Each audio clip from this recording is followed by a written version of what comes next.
All right, hello and welcome along, darts fanatics. It's day 5 of our live free watch-alongs here on the talkSPORT Darts YouTube channel. I'm Ian Danter. I've got Chris Mason and Paul Nicholson alongside me in our commentary box side stage at the Winter Gardens in Blackpool. We three, along with Mark Wilson, will bring you all the live games tonight, 4 of them at the 2025 World Matchplay in the Emperor's Ballroom. So by the end of tonight, we'll have completed the last 8 lineup. World champion Luke Littler, former world champion Michael van Gerwen, who's won this trophy 3 times before, and a recent World Cup winner in Josh Rock, all in action for you as they look to join Ian van Veen, James Wade, Johnny Clayton and Stephen Bunting in the 3rd round. They all went through in last night's action that we brought you. Chris, Paul, any reflections on what you saw last night and those 4 gentlemen who I've just mentioned? Well, I suppose we'll go in order, Paul. And match 1 was Van Veen against Danny Noppert, the all-Dutch class, of course. We thought it was going to be close, and it was played to a really good standard. Van Veen averaged just shy of 95, and Danny Noppert pretty much the same, 94.59. It was an 11-5 win for Van Veen, who just controlled the pace of the match very well. Nowhere near at his best, but he's such a quick learner. He's realised, right, okay, I'm not gonna go out there and just blast 180s and average at 105. I've just got to find a way to win, and he did exactly that, and did it in some style. He made it look easy in the end, and he sort of they went back and forth in the early stages, and then Van Veen just got hold of the match by the scruff of the neck and ran out a comfortable winner. Yeah, it was an interesting dynamic because Noppert had the better start. He was 2-0 up, and at this stage you're thinking Van Veen's not playing very well. And when he was speaking to us afterwards, he admitted that very thing. Didn't start very well, but tried to figure it out, and he squeaked a lead of 3-2 at the first break, and you think, okay, this game's probably going to have spells. But when we came into session 2, Van Veen was having it all his own way, and Danny was not playing very well at all compared to the first 2 legs of the contest. So by the time we went to break number 2, and it was 7-3, and it probably should have been 8-2 to Van Veen, I was just looking around this commentary box thinking, is there any way that Noppert's going to come back into this? And even though I'm a huge fan of his, and he has had comebacks in the past, I just got the feeling that Van Veen was too comfortable. He came back, he got the job done, and he was very philosophical with us after that, saying, yeah, I didn't have my best, but I'm figuring things out, and like May said, very maturely. Sometimes players who practice with one another find it odd to be competitive with one another. Yeah, and they are good friends, and you're, as you said, they're World Cup teammates from the recent World Cup, and it is hard. You have to forget all the friendship and all the niceties, because you're up there to do a job and earn a living, and some people can do that, other people do find it hard. I don't think Van Veen found it hard at all. He seemed to be just flick the switch and it was all business. Yeah, I think it's a case of playing pairs with someone once a year over the course of maybe 1 or 2 weeks, 1 week for prep, 1 week for execution. Whatever happens after that, it's back to the singles office, and that's exactly how James Wade plays, who won in our next game. Well, he doesn't care about ton plus averages, so he says, but we do, because it makes us sit up, take notice of a guy who's been runner-up here 5 times, won it once, has won a recent Players' Championship event, and it's making me think he's peaking just at the right time. Yeah, he is peaking at the right time, but let's be honest about this. The media duties of James Wade this week have been really head-scratching, because for someone who just a shade over 12 months ago was risking not being in this tournament, I know he did really well when he got in it, and he's doing really well here in this tournament as well, but genuinely he's averaging 103 for this tournament. He's playing great, and he's talking like he's averaging 75. I don't know what's going to make him happy. It might be... Or it's this self-motivation. I'm trying to figure out what kind of player James Wade is, because he, for me, is not an intrinsic player. Feeling good while playing, I don't think it makes him happy. So if we look at an extrinsic way, is winning the trophy and 200 grand going to make him happy? At this rate, he's going to do a winner's interview on Sunday night saying, well, yeah, it's all right, innit? What more do you want? He's not started a match play like this in ages. The Scottish Scheffler of darts, Mace. Well, I'm not sure what's going on with him at the moment, or why he's got to be in his. He came out with a statement that, well, if I get in the top 4, they change the rules so they can leave me out of the Premier League. It's all poor me, poor me, poor me. Well, this sport's given him an absolutely fabulous life and an incredible lifestyle. If you told him he played rubbish last night, he'd go, no, I didn't, I played brilliant. If you told him he played brilliant, he'd go, no, I played rubbish. Just the way James deals with things, but he has been incredible. Like Paul said, a tournament average of over 103. His last 4 competitive matches here at the match play, his final 2 from last year and the 2 from this year, he's not gone under 100 in terms of match averages. And we shouldn't forget Luke Humphreys managed a ton plus average all the way to winning it, something only Phil Taylor had done before. So yeah. Well, and the Ross Smith quarter-final, James averaged over 100 and out 180'd Ross Smith, but ultimately against Humphreys he had too much, but James still averaged way over a ton. So in terms of his match play form, even going back 12 months to now, for some reason, when we've known it for years because the amount of success he has here, he just gets on that stage and something clicks for him. But yeah, incredibly hard work in terms of trying to assess how he feels or what he wants to hear. Mark Wilson said last night during that interview, and I'm not sure whether I interviewed James or James interviewed me. It was a strange one, but no such worry in the next match, Bunting against Anderson, which was fascinating. I don't think I've ever seen a match with 2 elite players that had so many missed darts at doubles. I hate to rewind, but I've got to be in my bonnet about Wadey, because he was talking about Scheffler being on private jets and having a very different lifestyle. Now, golf is not darts and darts is not golf. But when someone's saying that with a 40 grand Rolex on his arm, I'm thinking, come on, stop it. Because if it wasn't for darts, he wouldn't have this life. He wasn't going to make this kind of money under a car as a mechanic, even though he's an incredible mechanic.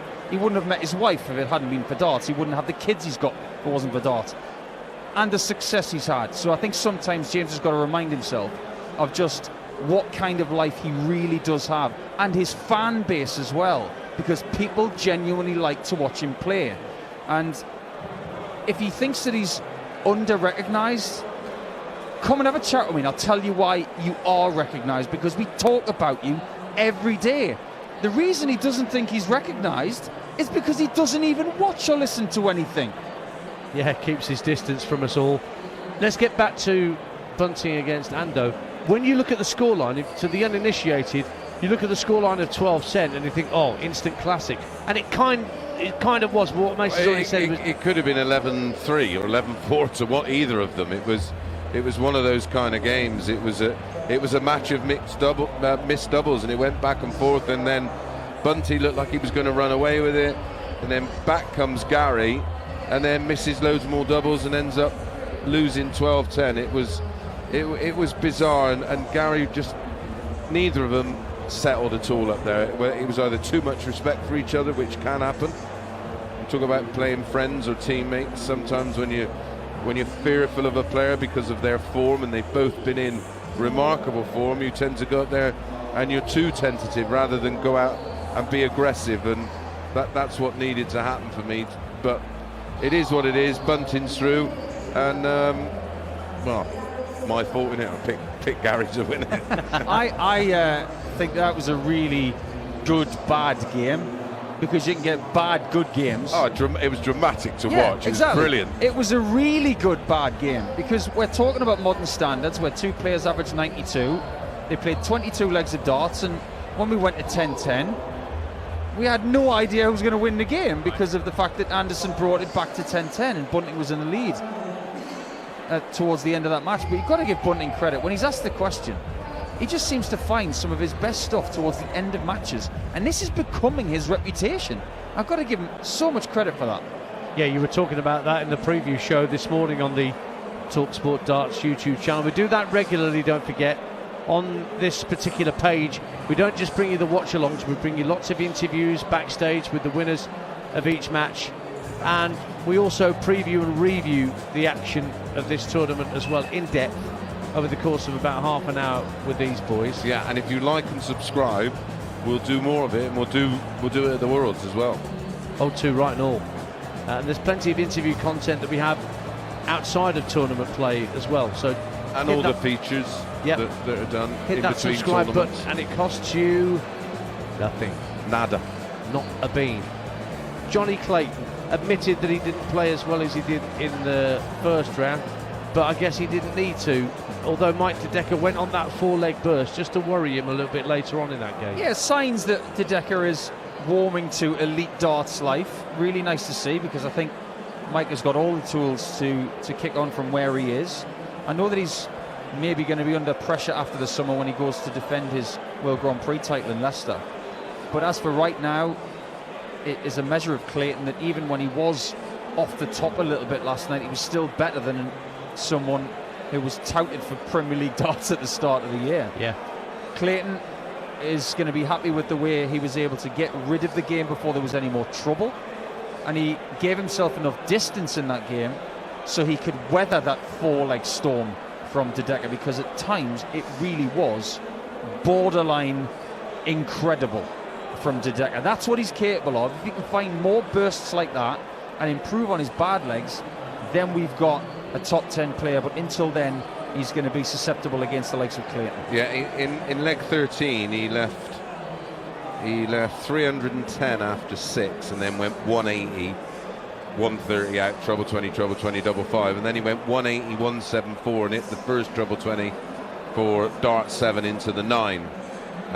Won that leg in 11, and then started the next leg with a 180 and took out a 129 on the ball, and then went 180 and out in 13.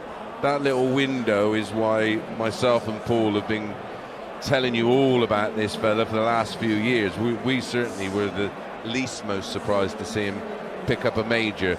But listen, he's changing manufacturer, he's moving house, everything's all up in the air for him at the moment. So yeah. I wasn't surprised to not see him at his best at the moment, and he hasn't been while all of that's been going on in the background. So 4 of the last 8 are sorted. The other 4 will be sorted tonight. Right. Chris Mason, Paul Nicholson, please make a case for Jermaine Wattimena being able to overturn Luke Littler tonight in match number 3. Well, I can't, because you gave me a stat that I hadn't found at this point, but they've played 46 legs in total across 4 matches, which Luke Littler has won all of them. And in the 4 matches they played, if you include there's a couple of Euro Tours and a couple of Players' Championships, it is 46-9 in terms of legs won across those 4 matches. That sounds like an English batting performance against the West Indies when and that was Courtney Walsh and Curtly Ambrose. That does include the 15-2 beating that Luke handed down to Jermaine at the Grand Slam last year, which cannot have been fun and must... Look, he's human. If that was me, that'd be playing on my mind before I take the same player on again over course and distance in a 1-11 match. Here's my case for Jermaine Wattimena tonight, and this is not disrespectful whatsoever. It's based on data, it's based on likelihoods. Jermaine's not going to win this game. Very well done for making round 2, but make plans for the weekend. Okay. Pure and simple. I put my mic down expecting something longer then, but Nico went and surprised me. Now, the first game tonight, I am fascinated. In fact, Andrew Gilding is just lurking in the corridors of power near our commentary box. I can see him. He's going to be on stage in a little while, so we better hurry this up. Andrew Gilding, Dirk van Duijvenbode, 2 enigmas of the modern era of darts for very different reasons. Yeah, I'll save my little bits of data and stats for in the match. Yep. But yeah, listen, you could honestly make a case for both. Both can be... Well, I'd probably say Gilding is the more consistent player, because that's his type of or style of play, where Dirk's more of a flair player, so he can either be, in the stars or in the gutter. There's no place in between with Dirk, and when he's on, and my goodness, he is a spectacle, and I love watching him because he just plays a style that I love. Andrew's had the better season. He's been more consistent, like Chris says, but Dirk has got the X factor. If he turns up today and he's got that little bit of extra pepper on the steak, there are no barometers that can measure what he does. His 180 hitting is getting better as the year goes on. Can he bring that to bear here tonight, Dirk van Duijvenbode? That may be the difference between the two in the end. It may come down to that power scoring. But like I've said, sometimes Dirk just doesn't have it in the locker, and then other days he does. He's an 8-15 favourite for a reason. They've not met for a long time. In fact, 2 years. That's how long they've gone without meeting each other. So that tells you about the chances of them going deep in tournaments where they will end up meeting each other. They've just not been doing it. And just quickly, Price Dobey is second up. We'll talk more about that in depth in a bit. But Michael van Gerwen, 3-time champion here, is last up against Josh Rock. And yet everyone's looking at this game and sort of sharp intakes of breath when it comes to Michael's chances tonight. Yeah, Josh is going to be favourite for that game because he's in better shape. Van Gerwen's game is a little bit fragmented, and if Michael does win tonight, I think everybody in the world is going to want to see that press conference. Oh boy. Paul, thank you very much for the time being. Paul Nicholson will be back with Mark Wilson for our second live watch along, which will be Chris Dobey against Gerwyn Price. But we're about to get ready for match one tonight on the YouTube channel. Ian Danter and Chris Mason with you. Use the chat room, keep it clean, keep it civil. If you've got any questions for Mace or Nico particularly, or any of the talkSPORT Darts team, pop them in the chat and we'll try and get round to them and take your comments on what you're seeing and hearing here on this not too warm Wednesday night in Blackpool. Conditions, yeah, it's a bit chilly. They've had the aircon on. I just think it's a little bit cold for the players, but my hands were cold. I was just stood out watching the many bits and bobs that go on pre-match, where they get some fans involved to throw some darts on that incredible stage. Indeed. I should imagine the way the speakers are vibrating, that might warm the room up a little bit, because Dirk van Duijvenbode is working on too. That is music, folks. If you're hearing that, that is... It's not music, it's noise. Well, it's supposed to be. You make music. I do, I try. But Dirk loves it. And what do I know? The punters seem to love it because they're all punching in the air the same as Dirk is. Spider-Man and Captain America are enjoying themselves out there. You don't think it's got anything to do with the fact they've been out all afternoon? Do you not think?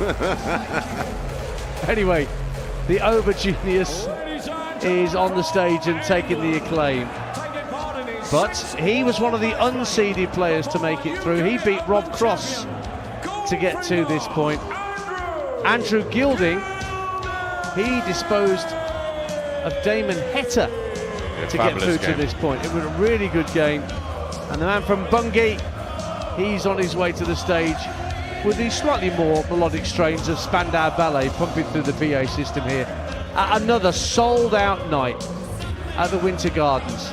I think they've just put on an email about register now for your interest for 2026. Yeah, so they're selling tickets a year in advance and people will still struggle to get them. Yeah, that Andrew Gilding performance against Heta, who's been in fine form. Both players averaging over 100, and well, we had to go to extra time and it was Gilding that got through 12-10 in that one. I seem to remember Damo got off to a good start in that game as well, and Gilding's just got this way of going through the gears relatively slowly. He doesn't sprint suddenly, he just grinds his way into the game, and over this sort of course and distance that can most definitely work in his favour. A reminder, it's first to 11 legs, now we're into round 2, that gets you in to the latter stages of this tour, and then it really does leap up to what's first to 16 in round 3, isn't it, I think? Or... Yes, yeah. So practice but again, starts you've will be got thrown. to still win by 2 clear. Someone asking they'd like to see our view. I'll see if in the break it's possible, but yeah, we've got a lot of kit in here. I don't think it will. What I'll do is I'll get Dance to take a picture, and then if you're on X, take it now. If you're on X, go and have a look, and I'm sure that our producer can get the picture loaded up to the talkSPORT socials as well, and you can have a look at, well, we've got, well, apart from a few of the tech guys and the 2 markers and the referee, and the cameramen, I'd say we've got the best seat in the house. I've just put it on my own X social page. At Talk Dance is my page. That's at TalkDants. Follow it, Will. So whoever it was that asked that question, if you go to the X feed, if you've got an X account, look for me at Talk Dance, TalkDants, and you'll find our commentary view straight away if you look at my first image that I've just uploaded. See what we do for you, just like that. Everything we do it for you. Now, who sang that? Everything I do it for you. Come on. Go on. Brian Adams. That was the one that was number one for about 17 weeks. Yeah, it was, yeah. And I don't do the Twitter or any of that, but on my Facebook page, there is a walk-around video I did on day one. Oh, we're underway. Andrew Gilding with the darts. Starts with a maximum. Oh, we're in for a good night. Even Van Duijvenbode can't resist a smirk at that one. Well, we said it was going to all be about the 180s from Dirk. I remember us saying that 12 months ago in the match with Ross Smith and James Wade. And James Wade, well, hit more 180s than I think I've ever seen him hit in a pulverised match. Well, Andrew Gilding was almost on a 9-darter in his previous match against Dobey. Well, yeah, he missed double 12. Missed double 12. But I tell you what, Gilding's got a lot of support here.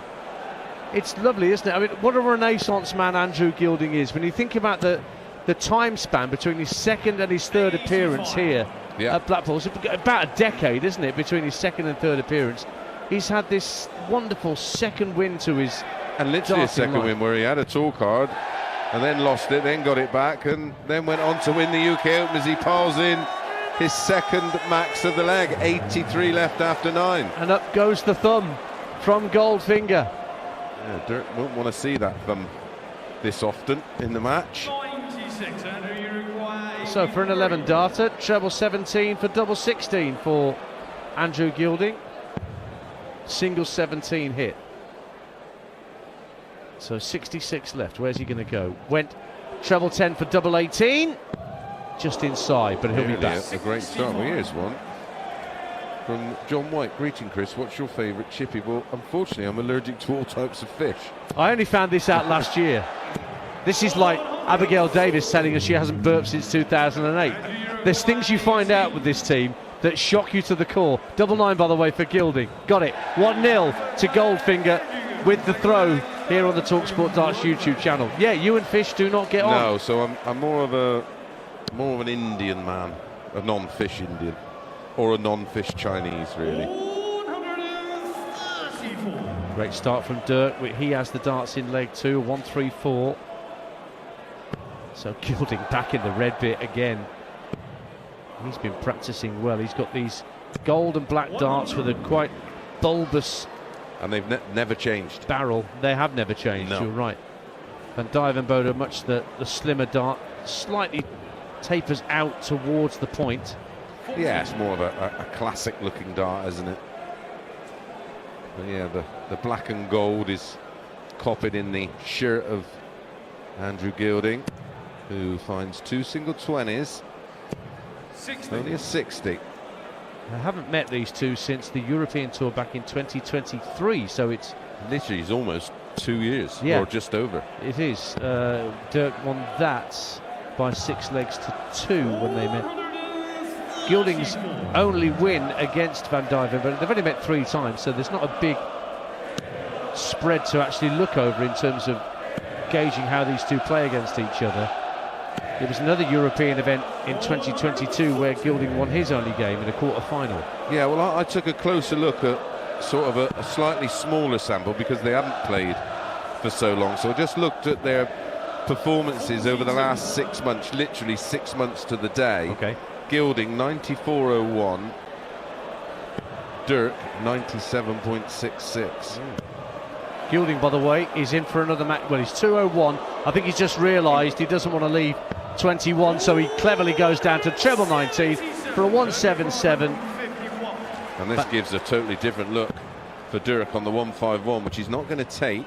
Single 20, he's come downstairs. He's at a treble 7 and a 3. He's made a bit of a mess of that. Double 12. for back-to-back 13 darters and 2-0. Oh, yes, indeed. Andrew Gilding is looking rather good in these early stages. Unruffled, barely shows emotion, apart from when the thumb goes up if he hits a maximum. Not on this occasion. Starts leg 3 with 84. He walks up to the board, Gilding, and then he turns left and walks along to the end of the yockey and plants his foot. Very, very deliberate approach. Yep, and he does it the same every time. It's part of the routine. Starts on the right, steps to the left, turns the toe, sets his throw, and sets the dart, and away he goes. Do I not like kebabs? No, I'm not really a fan of the kebab there. Well, that's not Luke Little ascending that then, clearly.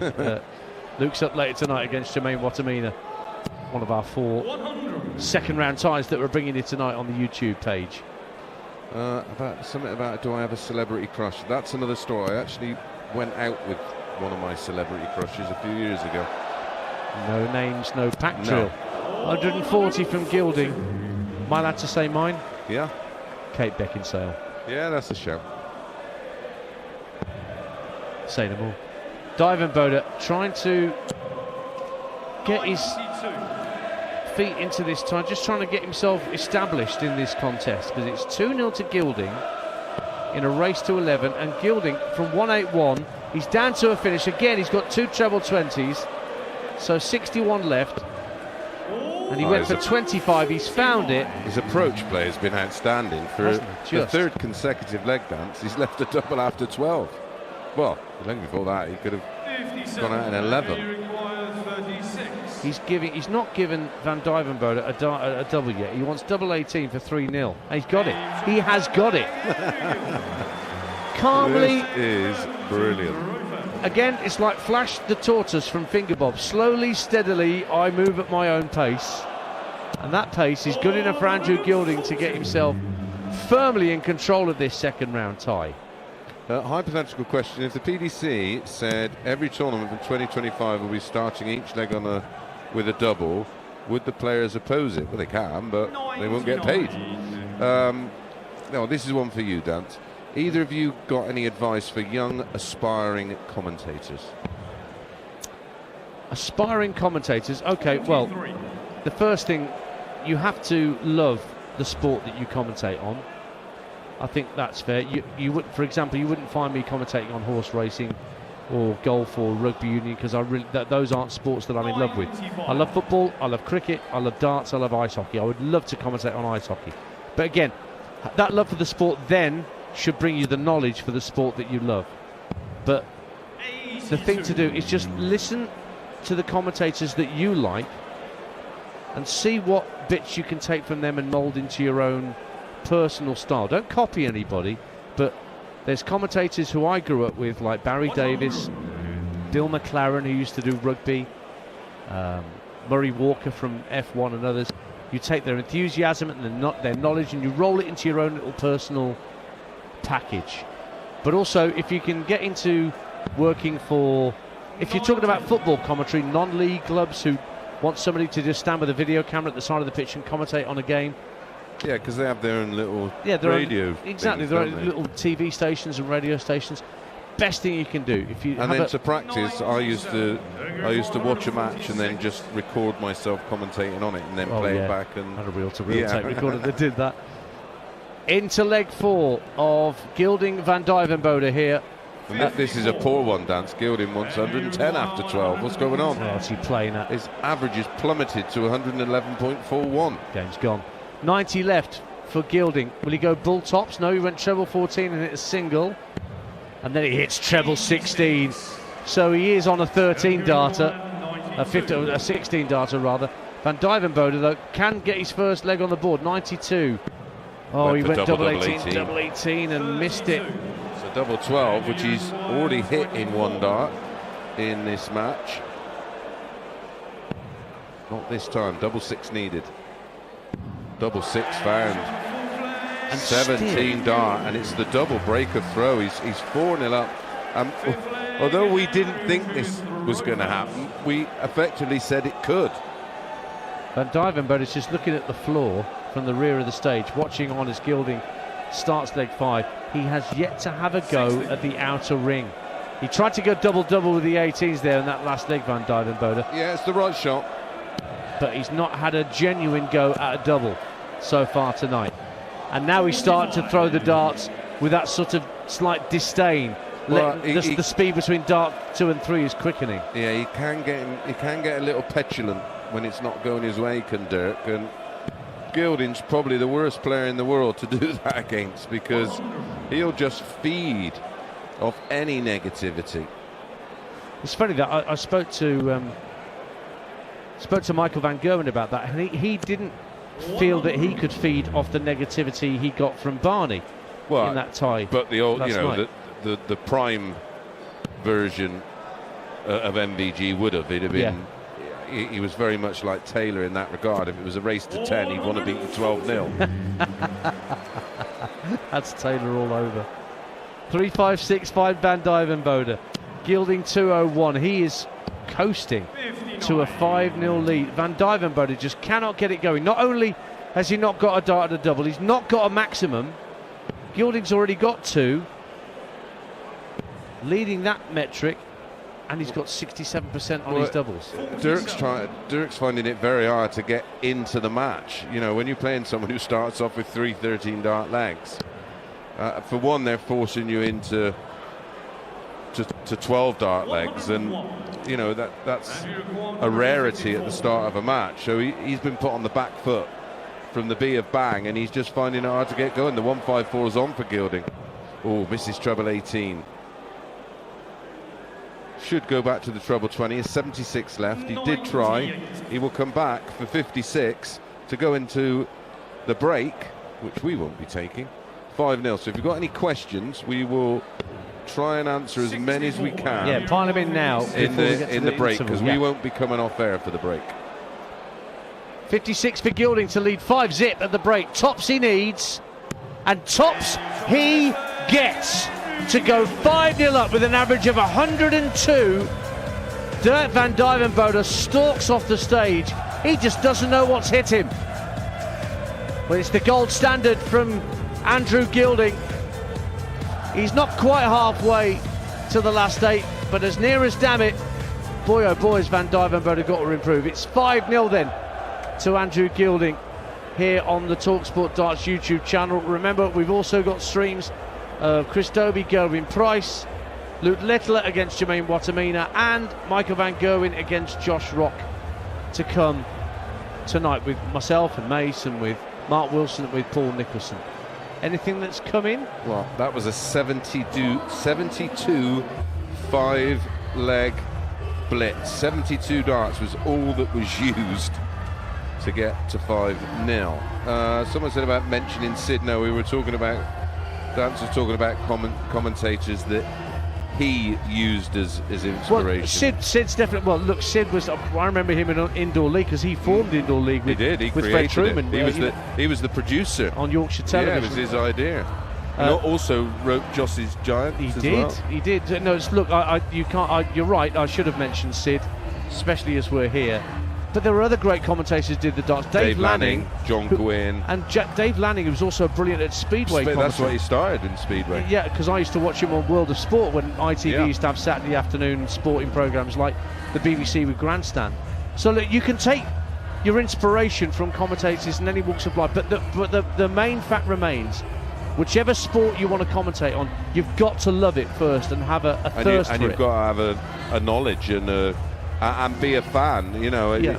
Even the stuff you're not working on, you know, you've got to keep up to speed with what's going on. Because what happens is, you're going to be, as a member of the public, you know, a no-mark like me, you're going to be working with people like Chris and Paul, who've played the game to a professional standard, have their opinions on the game, and can smell a phony from a mile off, right? Yeah. So you have to know your stuff, and you have to love your stuff.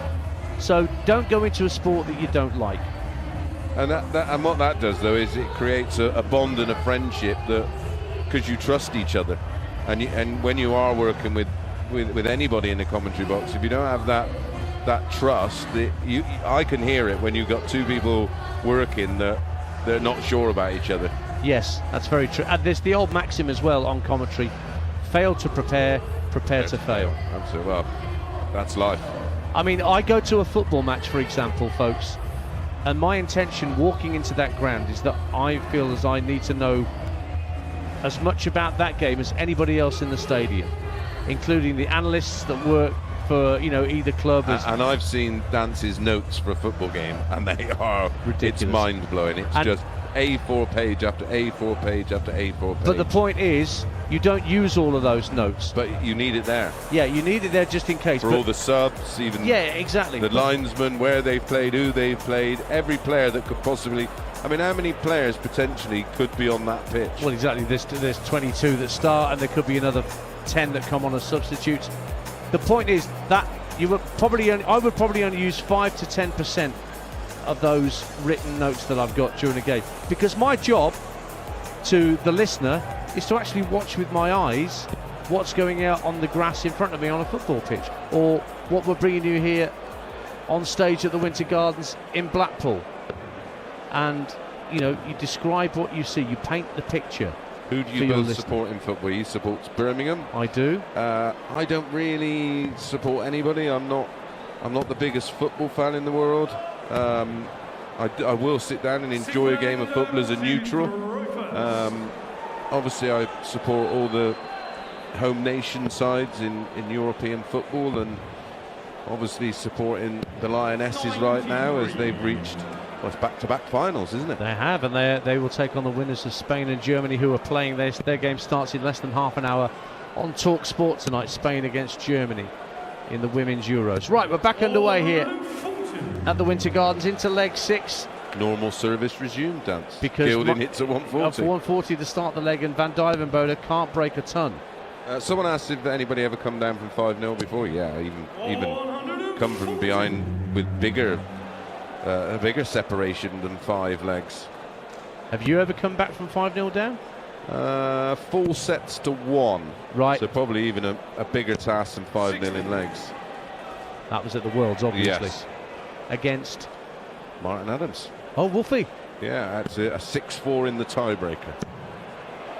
Chance for Dirk to get his first 180. Grueler. But the third dart drifts into single 1. He's just not got his mojo working so far, the Aubergenius.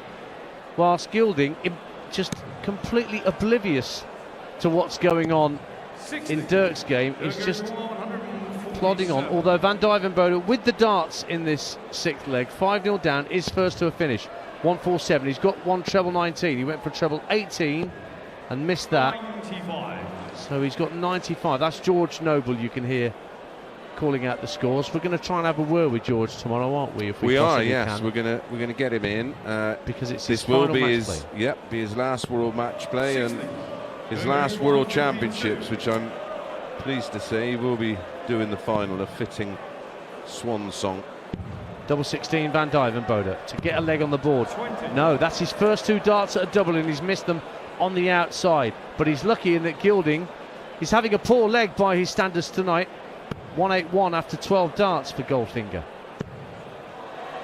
But he hits 2 treble 20s to and again he's hit 145 to pressurise the Van Duijvenbode throw. Yeah, not for the first time in this match.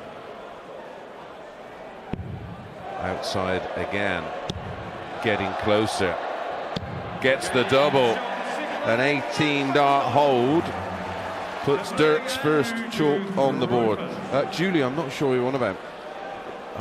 I'm trying to... Wait a minute, Gilding for a 180, no, 140 in the end for the man from Bungate. Van Duijvenbode just drifts into treble 1. Good readjustment back into the treble 20 and then loses a flight as he ends up with an 81. 5-1 the score here to Gilding. Yeah, someone's asking a question, but I don't... Something about the bits, the outer bits of the dartboard. I'm not sure what they're referring to. What are the names of the 2 outer rings on a dartboard? That's a pass from Chris Mason. They're on about the treble and the double part. It's the only rings I can see. Oh, 180 for Dirk. Finally gets one. Is he starting to get revved up? Well, he's just giving himself a couple of pep talks as he walks back to his mark. 2-3-2, Gilding plays 2-3-8, Van Duijvenbode. Gilding now down to a finish of 92 after 9 good response. Darts. Dirk, single 20, single 18, picks up the treble 16 to leave 152 just in case. Treble 20, double 16 for Gilding. Single is found. I'm surprised he's not staying there. It looks a beautiful guide. He's come down for the treble 16. Well, that's okay. He's hit treble 8, which leaves tops. So Van Duijvenbode, this would really wake him and the crowd up because they're a little bit placid. They need something to lift them. But Van Duijvenbode can't give it to them on this visit. 100 scored. Will he be back for 52? Because Gilding's on tops, and he's pretty good on tops, is Gilding. As proved by that dart he's just lunged there at the board. Keeping his average above 100 and going 6-1 into the lead. This is fourth 13 dart leg in 6 legs won so far. This is high quality stuff from Andrew Gilding. I mentioned World of Sport there. One of the great things about that, they used to have this sort of minority sports because Brilliant. Grandstand and the BBC had the rights to everything. So you had international log rolling and wrestling, cliff diving from Acapulco. Yes, do you remember that? Yes. Boy, but those were brave fellas. Arm wrestling. Absolutely, yeah. Bar billies. Well, that was indoor league, wasn't it, and all that. And obviously the darts, all the ITV darts. So you had the World Masters and the News of the World as well. Yeah, the Butlins Grand Masters. There was the Dry Blackthorn. They were all the ones that were shown on ITV. Those were the days. 100 for Gilding as we move into leg number 8. There will be another short comfort break at leg 10. Van Duijvenbode smacking in his second maximum. Maybe he's starting to warm up. We saw that 4-leg burst from another European player yesterday, Mike de Decker from Belgium. Yeah, he needs something like that, but will Gilding give him the room to manoeuvre, because Gilding's down to 1-2-1 on the throw of Dirk van Duijvenbode. He wants 96, single 20. He's gone for 2 double 19s. He's left tops, but can Gilding get our first ton plus out of the match? Sets himself looking for treble 20. No, well, 51 would leave the bull. Doesn't get treble 17, 84 left. Back to the 20s, looking to leave double 12, but can't do it. So tops for Van Duijvenbode for 6-2. He's an inch above. Gets it though. So he's back within 4. I would venture that he needs to be back at 6-4 at the next comfort break. Yeah, it's just holds of throw for him at the moment. He's got to find a way to break Gilding, but that's easier said than done. Now then, Paul, it's either Chris or Mr. Mason. Let's have a bit of parliamentary procedure here. Have you ever played the American version of cricket? Yes, I've played many tournaments in America and won a couple and lost in a few finals. It's a fabulous game, but would be almost impossible to do as a TV product because of the complexity of it and trying to explain to the viewer what on earth's going on. But yes, it's a fabulous game. Soft tip? Well, they can do. Well, it's both. They play the cricket on soft tip and steel. Yeah, but have you played soft tip darts? Yeah. I didn't particularly like it. It's too easy. But people go, if it's too easy, you shouldn't lose. But it's about what you miss, not what you hit. Got you. Leg number 9 in this first of our 4 matches tonight on the YouTube page. Oh, here's a great shot, Carl. Midweek sports special. Remember that? Well, there's plenty of that. There's lots of football, lots of boxing. Yes. Dirk in with a max. His third in as many legs. Takes him down to 130. He's starting to get motivated here. 161 for Gilding won't go, May. So here's a genuine chance for a break. Well, an outside chance for a break of throw.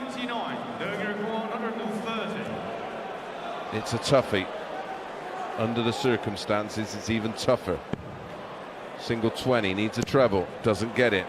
Gilding will be back for 62 for 7-2. So the Englishman on the jockey went for treble, 10 for double 16. He's left himself one dart at tops here, and he's got it for 7-2. His doubling is absolutely astonishing tonight, 78%. He's hit 7 out of 9. You can't, I mean, it's just so good. Yeah, and for Dirk to get back into this match, of the last 4 legs played, it was a hold from Dirk, then a 13-dart hold from Gilding, meaning Dirk would have needed a 12. Then it was a 14-dart hold from Dirk, and then a 15-dart hold from Gilding, meaning he would have needed a 12 again. That's the kind of questions that Gilding's asking Dirk right now.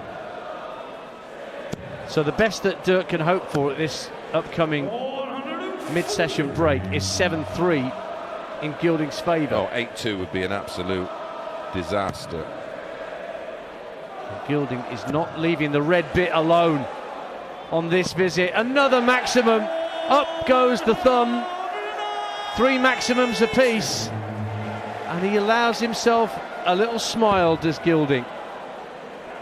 Not normally given to shows of emotion up there, but I think he's enjoying himself so far tonight. Job's not done yet though. Well, he's on the verge here. He's from 2-2-7. He's found the treble 20. Doesn't follow it, but a 1-3-1 after picking up treble 17. It's taking him down to 96 on the Dirk throw. Dirk back on 210. Although he's eating into that with a 140, so that does pressurise the Gilding throw. He snatches the darts angrily out the board, Van Duijvenbode. Gilding, in his usual measured way, approaches the jockey. 76 left with 2 darts. Went for treble 20 to lead double 8. 56 left, so he's left himself on tops. Will he get a go at it? Van Duijvenbode wants 70 to get back to 7-3. I didn't mind that play from Gilding. He's gone for treble 18, missed it. Single 20 found, double 16. He's got to go. And does. It has gone. And he's done the point to the stage thing, saying, I'm staying here, as he looks across at the VIP corner, Dirk van Duijvenbode. But Andrew Gilding is only 4 legs away from the last 8 of the World Matchplay. Both players exit the stage. 7-3 to Andrew Gilding against Dirk van Duijvenbode. Ian Danter and Chris Mason with you here on the YouTube page. Yeah, we'll try and play a bit of catch-up for the questions on the YouTube chat. Go on, then. I've been a fan of Chris, but can't remember if you played Mike Gregory. And log rolling was class. It was mad. They did it on water. Do you know, yeah. Trying to knock each other off. No, I played him in the Belgium Open semi-final. Funny story, actually, while we're at it. And in these big European Opens, they make quite a thing of you know, making the semi-finals, a big presentation, flowers and that. And I was stood backstage with this quite big chap, and he was trying to say to me in his best English as possible that he was going to be world champion. I mean, yeah, of course you are. I actually just missed a dart to beat Mike Gregory in the semi-final.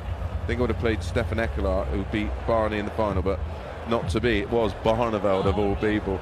But then me and Mike won quite a few pairs tournaments. I think we won in Denmark. I think we won in Belgium as well, actually, a few years later.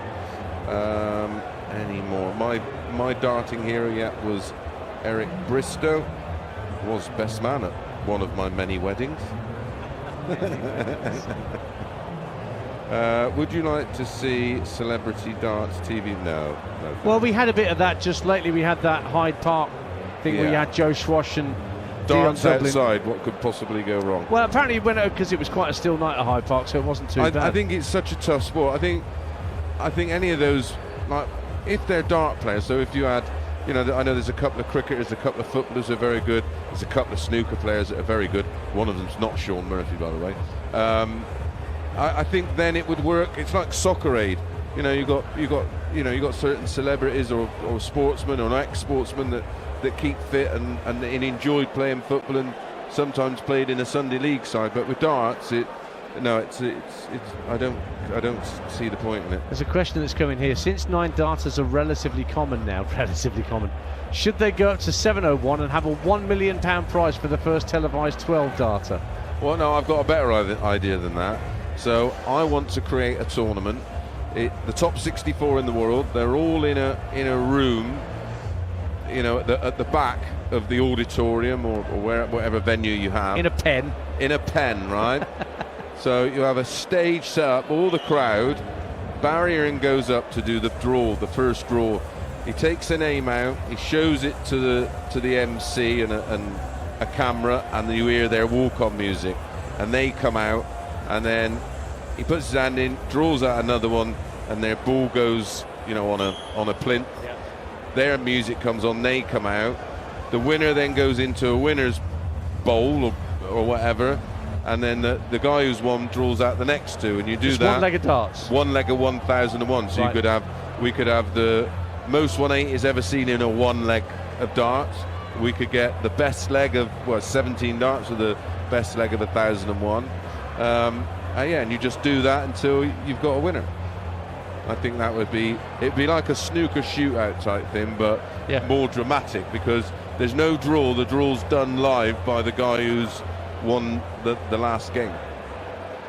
There you go. Then you just go around again. So you'd have 32 names back in, and then you draw round two, and you just one ball at a time.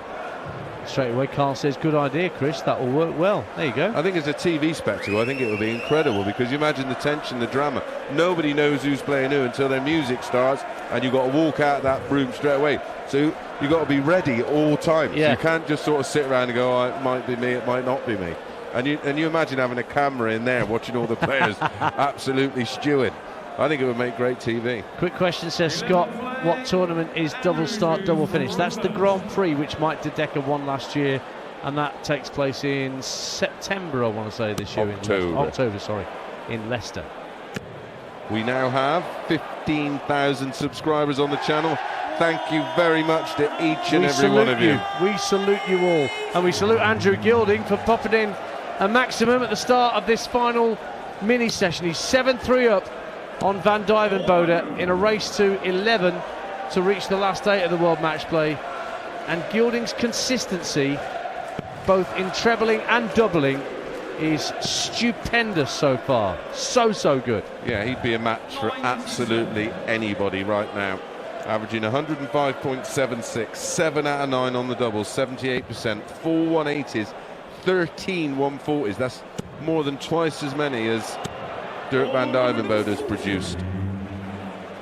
Although Dirk just pops in a 140 there to reduce the arrears a little in that metric, but I thought I also used to love on a Saturday afternoon was the rallycross. Oh, Will Linden Gollop Hill. and Skanky and all that. Yeah, Linden Hill. And Martin Shanker, who had the Escort RS2000 that started thrashing everybody. Yeah. Yeah, absolutely. Yeah, Linden Hill in Kent, with that little thing, Man's Bank, that used to catch cars as they turn right off the tarmac. Oh, I hope you feel better for that, Brendan. Put that energy into something positive. Gilding trying to get down from a bogey number of 166. And does, to leave tops. Perfect. After 12, yet again. So Van Duijvenbode, he can't take out 179. He's just looking on and watching Gilding just methodically, coolly, calmly getting the job done. Tops again for Gilding. Would have been for a fifth 13 dart leg. Ooh, it's not going to be 14. It is going to be 15 though, and an 8-3 lead. Absolutely Clinical from Andrew Gilding. His doubling percentage has dropped a little bit in this match. It's now down to a paltry 67% on his doubles. But his match average still over 100. He's 3 legs away from victory. Well, his average is 12 points more than Dirk van Duijvenbode. I did say to you guys backstage before, would Gilding's, it's not gamesmanship, but it's just his slow, methodical approach. Would it put Dirk off? Would it get to him? Well, Dirk's quick, but not, you know, he's not super quick. He's not like a Ricky Evans. And listen, his record against Gilding, albeit quite some time ago, is okay. He leads 2-1 in the 3 meetings. Ricky Evans against Justin Pipe. That's a game we all need Well, to see. there's a contrast in styles, isn't there? Well, there was that dart player from, was it Japan, that we saw at the Worlds? Yes. Yeah, I can't remember his name or pronounce it, I should imagine, but yeah, I know who you're on about. Twizzling his darts before every throw, shaking out his arm before every throw. Oh, and the ghost throw, and yeah. That was like Rafael Nadal preparing to serve and Yeah. touching his eyebrows and his ears and headband and all that. And everything else. 8-3 to Gilding. And he's threatening. Ooh, only 57. He missed the 51 to leave 170. Gilding 204, 8-3 up. It's Dirk's throw, and he's on 245, but he's found a treble 20. He's found another, but he's not happy. Got a maximum, and now he allows himself a little yelp. Problem is, Nancy, he's running out of legs. He needs breaks. Holding's all well and good. What can Gilding do to pressurise Van Duijvenbode from 204? Should get down to a finish, and does, but not an easy one. 144, but it's 65 for Van Duijvenbode, 25 for tops, 25 is hit, so double top, and he's got 2 darts in hand to hold throw. Well inside, down to double 10, and he's on the outside of that, so Gilding does have a squeak of getting it to 9-3 if he can take out 144 here, but he won't with a single 20 to start. 60. Another throw of 60. So Van Duijvenbode halves the score. It's 8-4 now in favour of Andrew Gilding, but he's the face of thunder from Van Duijvenbode, whilst Gilding, starting leg 13, just pops in another 180. He's just stoic, isn't he? He's impossible to rattle. Perfect to word. rattle. Good evening, Harley. On a train, where can I listen to this as an actual radio broadcast?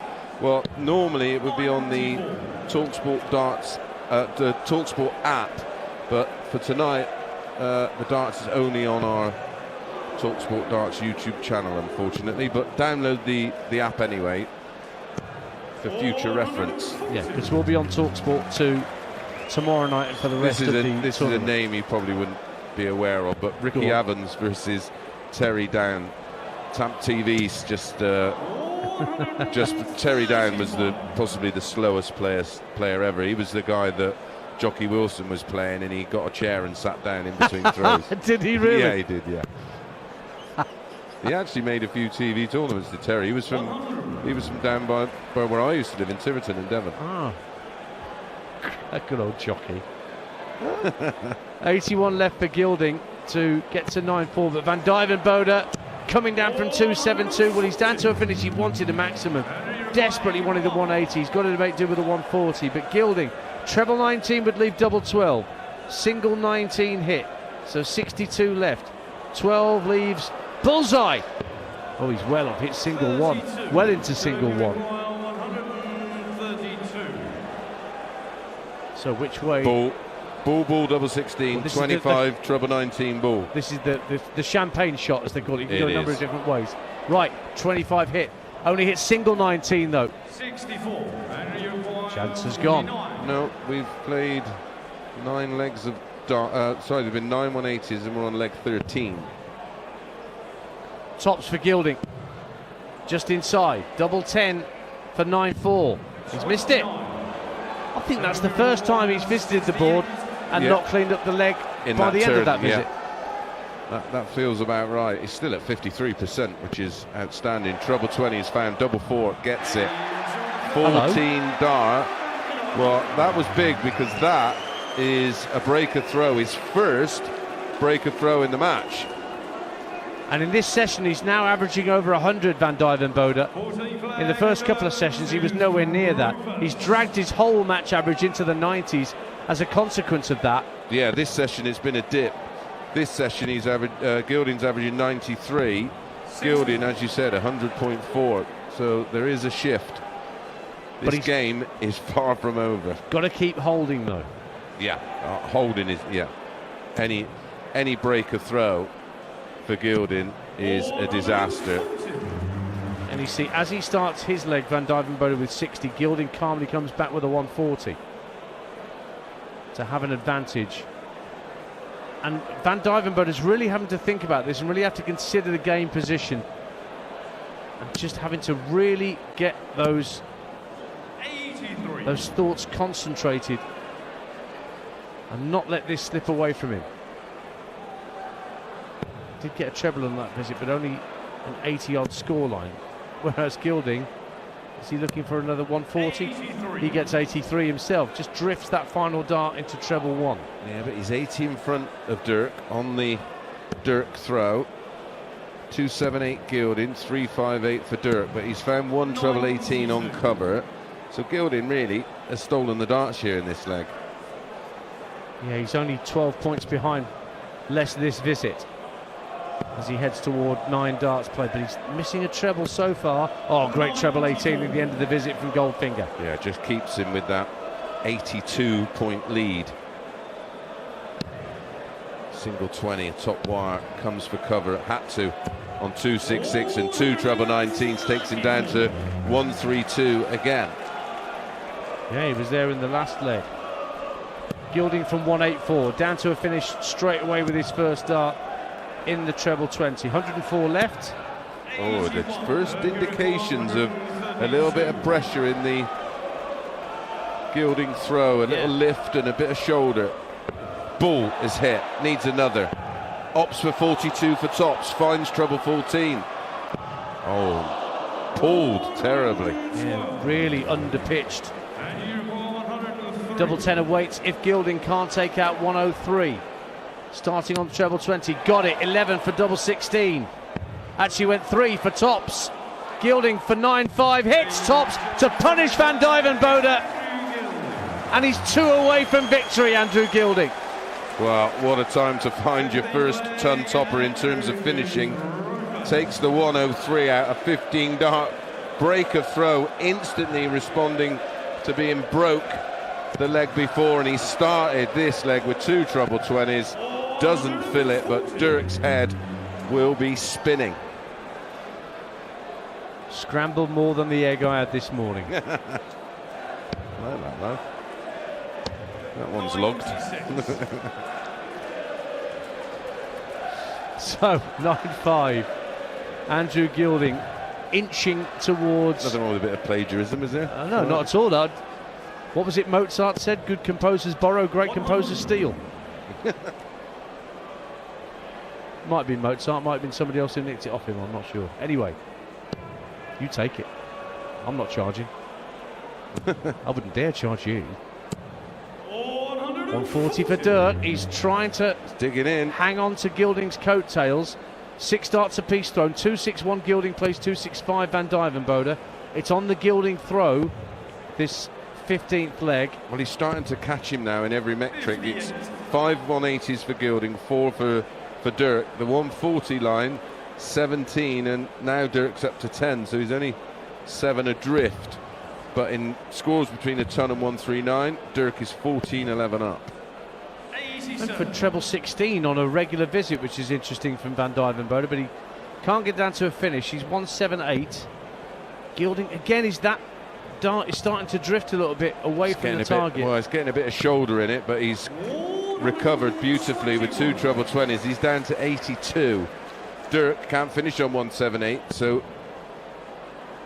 Andrew will be back for 82 to go within 1 of a place in the quarterfinals. Ball for double 16, that surely is the target. He hits 14. 18 ball. 68 left. He hits treble 18, leaving double 7.